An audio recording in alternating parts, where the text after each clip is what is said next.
GM Construct is by far Garry's Mod's most iconic map ever. Chances are you've at least heard of this place before. It's a big flat land with concrete buildings, a small lake, and even a couple of secrets of its own. But once you take away all of the chaos of Sandbox and just start looking into this place, you'll most likely realize that this map makes no f***ing sense at all. What's up with the strange architecture? Where are these lights coming from? Why is there even a room full of darkness? The more you think about this map, the less sense it makes. It's not necessarily creepy as some people might want you to think, but it's just weird.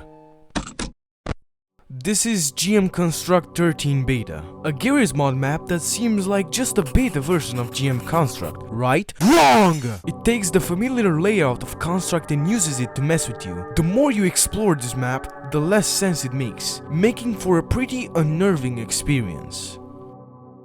Around 2006, back when Construct still looked like this, developers started taking ideas for an updated version of the map for Garry's Mod 13. People suggested things like tunnels, pool rooms, vents, but in the end, they were all eventually scrapped, leaving us with the version of Construct we have today. Now, why am I telling you all this? The whole concept of GM Construct 13 Beta is to add some of these forgotten features into the modern version of Construct, turning it into some sort of weird Frankenstein. But how does this make the map scary? Looking at the add-on page, it looks a whole lot like a normal upload. The images shown and description all make it out to be like just a simple map. And speaking of description, let's look at it. In 2012, I was following GM Construct 13 progress, testing, saving links, and at the time, I even ended up getting and publishing an unmodified version of the map to preserve history. Unfortunately, I never liked that some content was removed, and now, 9 years later, I finally decided to get my hands dirty and do something about it. Obviously, I needed a little artistic freedom to blend all the pieces together naturally, consistently, since we have many unfinished or unrefined parts mixed with macro sizes, but I didn't leave important features out. Each version got carefully looked, and even the doubtful things are back. I also took the liberty of integrating some improvements. Booting up the map, it looks just like you would expect, a slightly tweaked version of Construct with some new additions, some of which you're bound to immediately notice, like the different skybox and the new Construct Inc. logo, but the new changes start to show once you begin exploring. There's a series of underground tunnels that connect to almost every part of the map, one of which being a brand new submarine room that also leads into the lake. The mirror room itself has been expanded with an empty bunker, and the color room has these doors that can open and automatically close behind you. These two towers now have stairs that lead into the rooftops, and there's also this pipe in this building that allow fast zombies to crawl up like in Half-Life 2, making this map a safe space for fast zombies. Everything here matches the old plans for Construct, just like the description said. However, much like any iceberg, there's a lot more going on beneath the surface.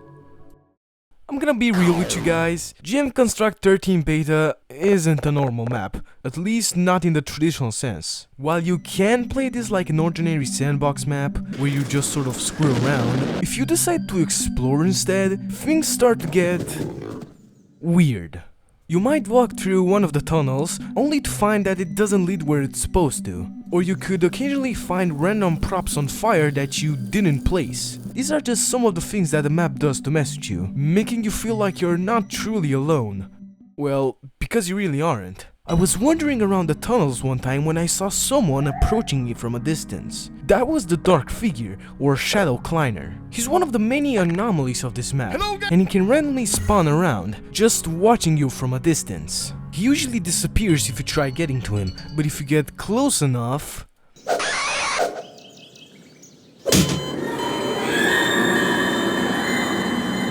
that would happen. Another of these entities is Info Player Start, a green Gordon Freeman dummy that can sometimes be spotted around spawn, and getting too close to him will make him disappear entirely. What makes him especially strange is that he's not even meant to exist. This model is used to represent player spawn points in the Hammer editor, the software used to create maps in the source engine. He only exists behind the scenes, so the fact he just shows up here is just wrong. If you've decided you've had enough of this map and switched to another one, you're still not alone, because an entity known as Semper might follow you. He's an anomaly like any other, spawning around the map, doing absolutely nothing. His model is that of the Half-Life 2 player model, which in turn is just the original Gordon Freeman recolored grey.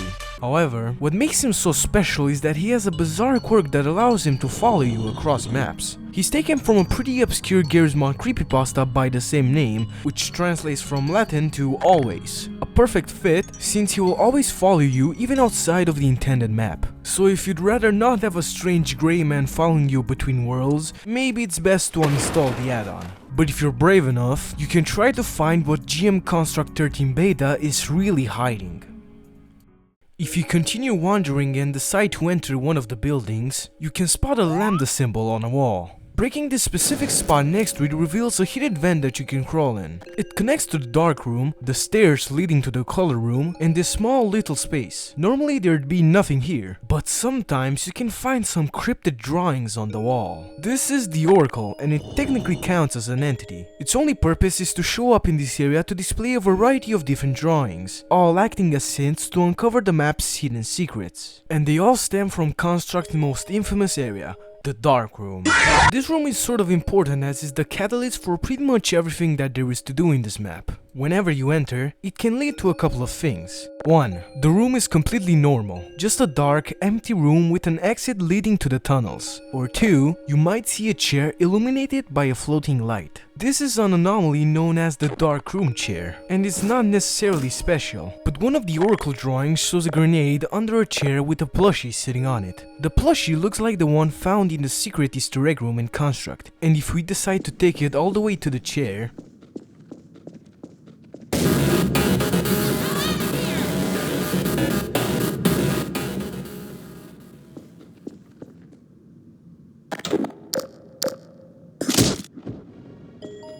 the chair and doll start spinning frantically, and we fall in a place simply known as the Big Dark Room. In here we are completely trapped, no clipping doesn't work, and even using kill vines would just bring us back. We also can light up the room or use any moss to help us, shown even in one of the Oracle drawings. If you ever want to get out of this place, you'll have to find the chair and destroy it. From there, you'll begin to get teleported around the map while Semper watches you, which will then just disappear, leaving you alone. However, what was up with the grenade in the Oracle drawing? It could have been a hint on how to escape the Big Dark Room, but if we decide to blow up the chair instead of bringing the plushie, the room will be filled with stalker NPCs, which will all then slowly begin to burn to death. All except one. This guy is pretty special. Outside of not dying, he is following a pretty specific path, and if we decide to go with him, we'll be brought to the submarine room in the tunnels, which will then be filled with a bunch of props. Turns out this guy's name is the Ratman. He's taken from a pretty obscure Easter egg in GM13 Hotels, which was a pretty popular map around 2013. In that map, if you go into the tunnels, you can pretty much encounter him just chilling there, and if you look closer you might also find his old lair. Every object in this room is unique. Even moving them a little too much can anger the Ratman. But most interesting is the radio. Not only can you freely pick it up, you can also play the Portal radio song. But bringing it to a few specific spots in the map can lead to some interesting events. If you drag the radio all the way to the dark room, something pretty unsettling will happen.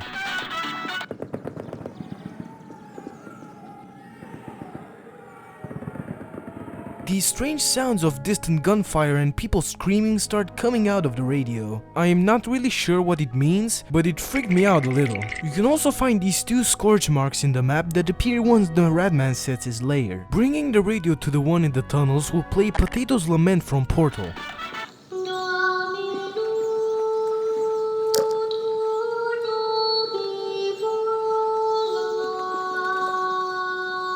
While putting it up against the one in the submarine room triggers the infamous Half-Life 2 radio theme to play.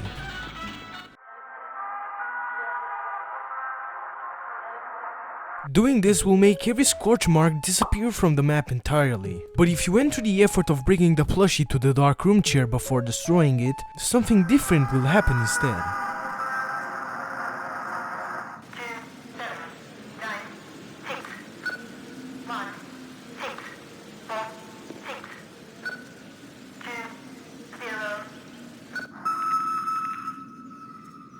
This sequence is actually a reference to classic GM videos, an old Gmod ARG channel where in one of their uploads, the player brings a radio to a specific spot in a map that causes the exact same events to occur. And in that series, the player then puts these numbers into the console, and if we do the same, we'll be teleported into the dark room with a bunch of fast zombies, alongside an anomaly known as Sad Gregory. He's a rare entity that you can encounter in the dark room, standing in a corner illuminated by a single light. If you try approaching him, that would happen. But killing these zombies would free him, as the wiki says, and he will never appear here ever again. He's probably the strangest entity in the entire map, and his existence brings up a ton of questions. Why is he so sad? Why does he vanish when we get close? And if he is trapped and needs to be freed, what does that say about the other entities? Going back to the dark room, there's a small chance that an NPC might manifest itself once you get close. She's simply known as the Civilian. Her only purpose is to climb up this building and jump off. You need me. All the damage you try to do to her will just reflect back onto you. So what's her deal? If you block her path, it will eventually lead to... Thank God someone had the courage to do that. This is the curse detector. It might look like just a traffic cone with a light attached to it, well, because it is, but it works as a sort of metal detector for cursed locations. The light will turn on once you approach a haunted spot in the map, like the dark room for example. It's also a key to a pretty important part of the map. Bringing it to this location in the tunnels would open up a portal leading to a secret facility. It's got a room full of props, a small lab, which might or might not have a reference to the back rooms, and a second floor, where we also learn the name of this place, the ARC, or Anomaly Research Center. It's a research facility meant to gather information about the different anomalies in maps. And there are even a couple of references to other Gmod ARGs. There are also these two marks on the floor. This red circle will set any object placed there on fire, and the yellow square gives props an anti-gravity effect. This building also has some strange properties, like how you can't no-clip out of this place once you're in, and removing this combine bomb behind some glass will evaporate the entire facility. It also leaves some pretty interesting questions. If people used to work in this facility, then where is everyone? If you pick up the radio from before and bring it all the way up to this building,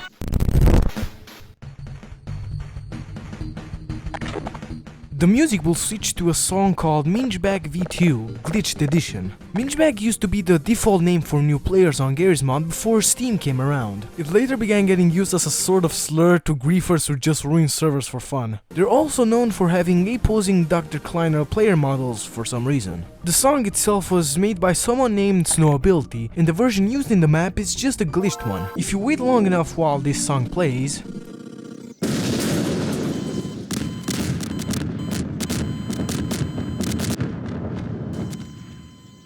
you'll eventually be smited by the Minch God, whose only role is to show up in this one event and that's it. Going back to the radio, we can see that it's been modified to include this new button. Pressing it would load the bar, and once it's full, you might get visited by a Mingebag. They're one of the only anomalies who can actually damage you, and your fist gun also starts spitting out missing textures when one is in the map. But what makes them unique is that they're actually real players. I'm not really sure how this really works, but the map sometimes tries connecting you to an outside server if you have an internet connection. From there you can sometimes be connected to other players playing the map who look like Mingebags to you, or something like that. You can manually connect or disconnect to Mingebags by pressing the button, but there's also a small chance that a cabinet might spawn that works just like the radio. I'm not really sure what's the point of the radio then, but whatever.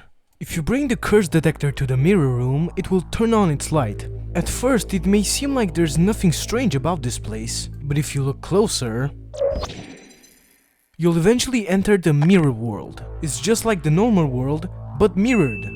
Playing this map flipped makes for a pretty trippy experience, and the way we get here reminds me of Super Mario 64 DS for those who know.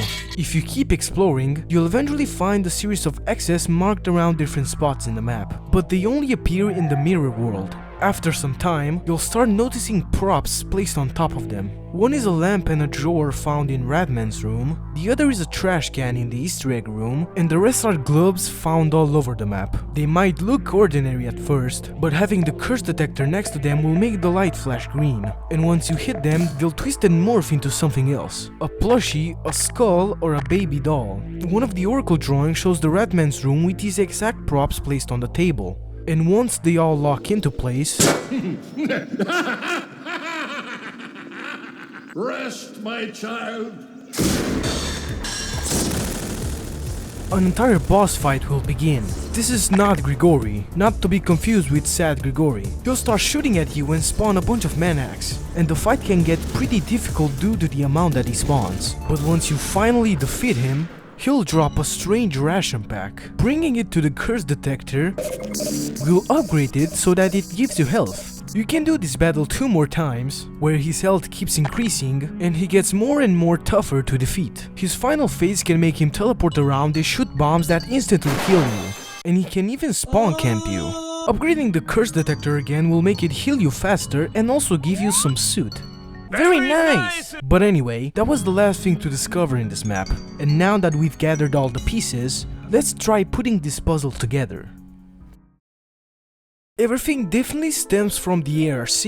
It's a facility specifically designed to study different anomalies. And what does this map have? Anomalies. But the biggest question is, where is everyone? There are traces of people everywhere. Notes, photos, trash, but no living soul in sight. My theory is that something catastrophic happened in this place. Some people died, but others might have survived, as we can see multiple traces of human-made things outside of the ARC. The people who died may be trapped in the map as ghosts, appearing as entities like Semper or the Dark Figure. Some of them, like Sad Gregory, we can help free, while others can assist us. Then there's not Gregory. He's the strongest anomaly, but also dangerous and hostile. He might have been someone the ARC had been researching into, but had to prematurely leave it be, and later grew on to become a sort of guardian of this place. Why would he directly attack us anyway? There's also the dark room. In the mirror world, besides the X's on the ground, we can also find different hints written on walls. One of these is found in the mirror room bunker, reading, "Ancient evil inside, do not enter. Yes, prohibited materials ahead, do not open." If we break this back in the normal world, we can reveal a secret dark room that's completely different from the normal one. It's not anything special, but the hints could lead to some sort of secret power that the dark room may have. Perhaps it might even be the origin of all the strange things happening in this map.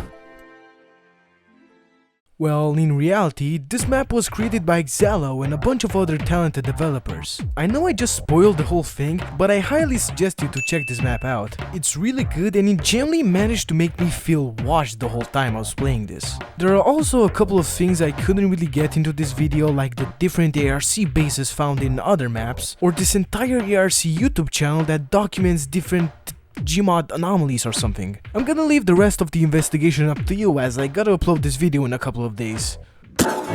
So, what's up with GM Construct 13 Beta? At first it might look like just another sandbox map, but beneath the surface, it's full of anomalies, hidden facilities, and secrets. It's a map that watches you as much as you explore it. On the outside, it may not be haunted, but it's deliberate, meticulous, and truly alive. I've been Billy, thanks for watching.